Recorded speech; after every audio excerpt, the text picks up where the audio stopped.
Okay, I'm back. Now, doodling you don't have to be an artist for. That's what a lot of people say, especially like a lot of people think they need to be this amazing artist. You don't.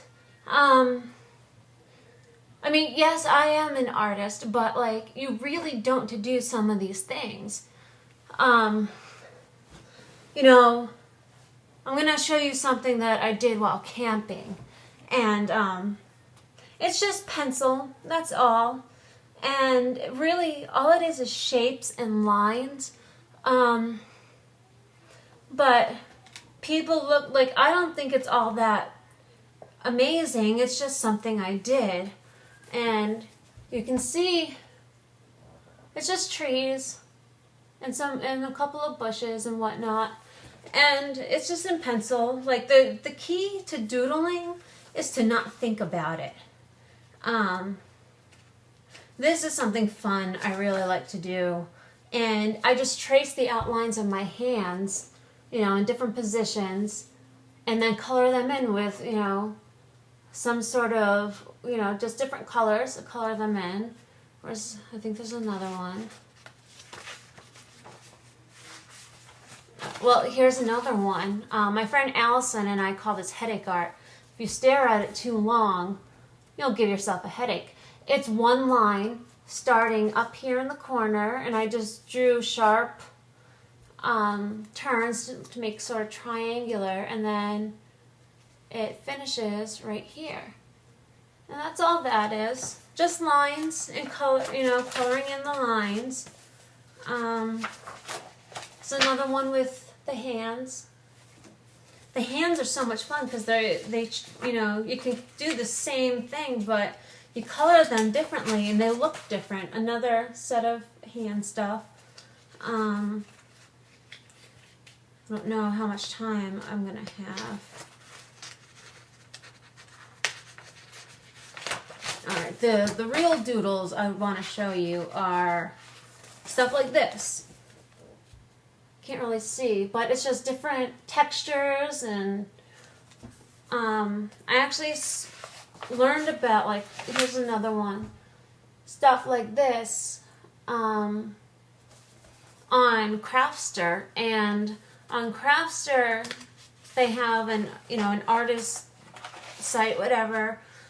Here's another one.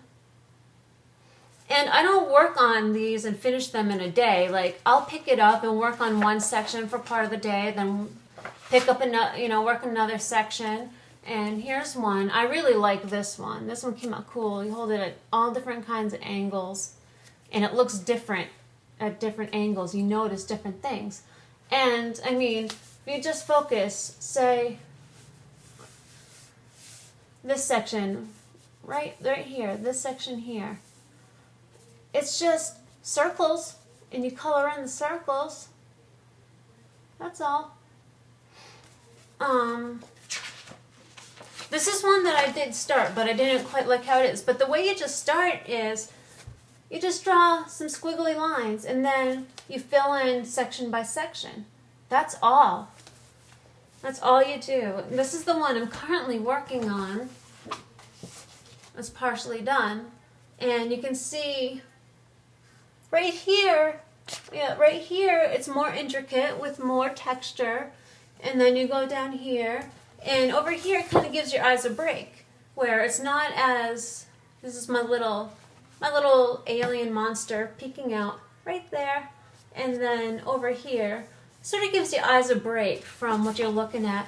And it's so easy to do. Just get yourself a pen, a marker. You can do it, like, I like black and white, but you can do them in all different colors.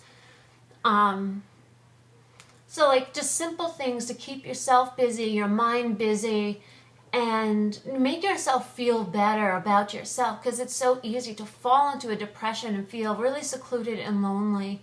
I joined a knitting group, and I am so grateful that I get to go out every week and just spend a couple hours knitting and chatting up with friends. It's so much fun. And the people are so nice. They really are. I'm really, really lucky to have found this group of people. But like even online, find people with the same hobbies where you show your work. Like there are artist communities, knitting communities, guitar communities, comic book communities, like anything you like, you can find a forum or website for. I'm on so many. I'm on Ravelry, that's a big fiber arts group page. I'm on wetcanvas.com, which explores all different kinds of art. Any medium. They have fiber artwork, they have metal work, woodwork, painting, sculpture, miniature work. Like it's amazing. Another thing I started doing is keeping up an art journal because art is a big part of my life.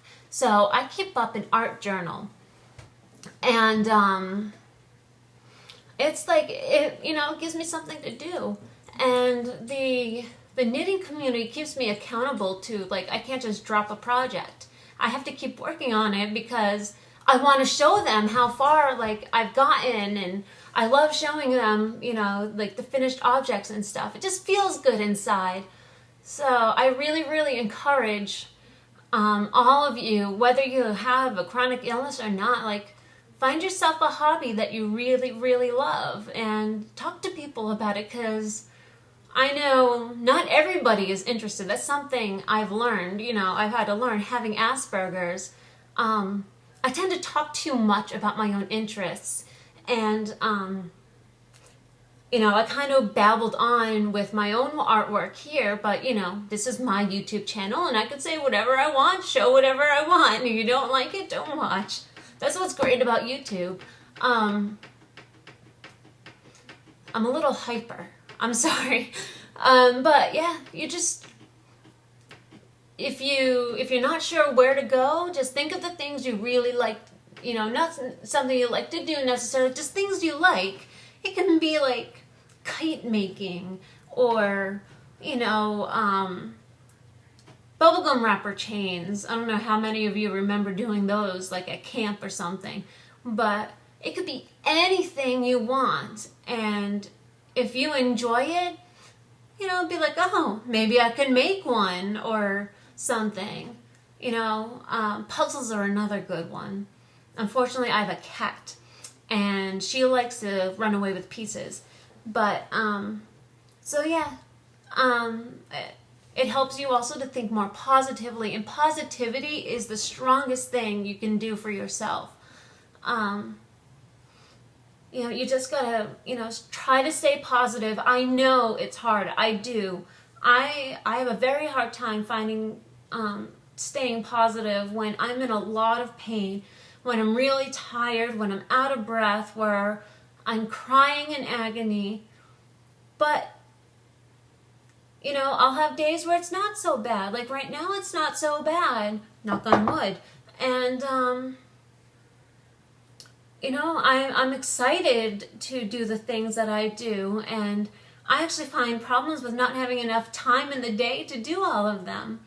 So, yeah, find a hobby. If you already have a hobby, please, don't be shy to share them with me. I would love to see some of the things you do, or just hear about some of the things you guys do to keep yourselves busy.